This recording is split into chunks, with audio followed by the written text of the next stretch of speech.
अजीत पवार की बगावत में कुछ भी गलत नहीं, शरद पवार ने विपक्ष को चौंकाया। अजीत पवार के कदम को नहीं कहा जा सकता अलोकतांत्रिक। सुप्रिया सुले का दावा, अजीत पवार एनसीपी के वरिष्ठ नेता, पार्टी में टूट नहीं।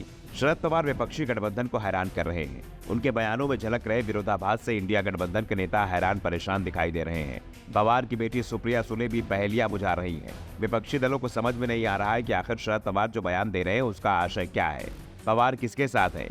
एक दिन तो वो मोदी सरकार की आलोचना करते हैं, हर मुद्दे पर घेरते हैं। एनसीपी में जो लोग अजीत पवार के साथ गए हैं उन पर जमकर निशाना साधते हैं। इंडिया गठबंधन के नेता पवार के बयान से खुश होते हैं, कहते हैं कि हमें तो पता ही था कि शरद पवार बीजेपी के साथ कभी दोस्ती नहीं करेंगे। लेकिन दूसरे ही दिन शरद पवार के बयान विपक्षी गठबंधन की नींद उड़ा देते हैं। अभी हाल ही में बीड में शरद पवार ने अजीत गुट के विधायक और शिंदे सरकार में मंत्री धनंजय मुंडे को जमकर सुनाया था।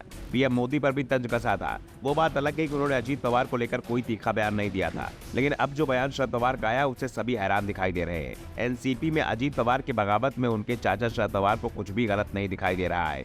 शरद पवार ही कह रहे हैं कि अजीत ने जो भी कदम उठाया वो पूरी तरह से लोकतांत्रिक कदम था। यानी शरद पवार की नजर में अजीत ने कोई गलती नहीं की है, उनकी बगावत अलोकतांत्रिक नहीं थी। यहाँ तक कि शरद पवार ने अपने भतीजे के साथ किसी भी तरह के मतभेदों को भी खारिज कर दिया है। पवार ने कहा कि मेरे और अजीत के बीच कोई मतभेद नहीं है। अजीत पवार हमारे नेता हैं। एनसीपी में कोई विभाजन नहीं है। किसी पार्टी में फूट कैसे पड़ सकती है? ऐसा तब होता है जब राष्ट्रीय स्तर पर कोई बड़ा समूह पार्टी से अलग हो जाता है, लेकिन आज एनसीपी में ऐसी कोई स्थिति नहीं है।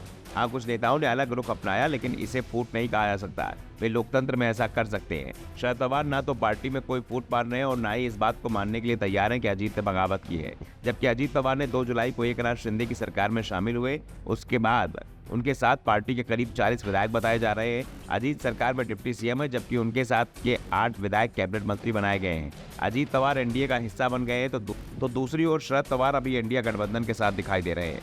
इंडिया गठबंधन की मुंबई में होने वाली बैठक की तैयारी में जुटे हुए हैं। ये बैठक 31 अगस्त और 1 सितंबर को होनी है और बैठक से पहले शरद पवार के बयान से इंडिया गठबंधन के नेताओं की नींद उड़ा दी है। एक बार फिर ये सवाल उठने लगे, कहीं अजीत पवार की बगावत को शरद पवार का समर्थन तो नहीं मिला है? क्योंकि एक दिन पहले शरद पवार की बेटी सुप्रिया सुले ने भी दावा किया था कि अजीत पवार परिवार के सदस्य हैं।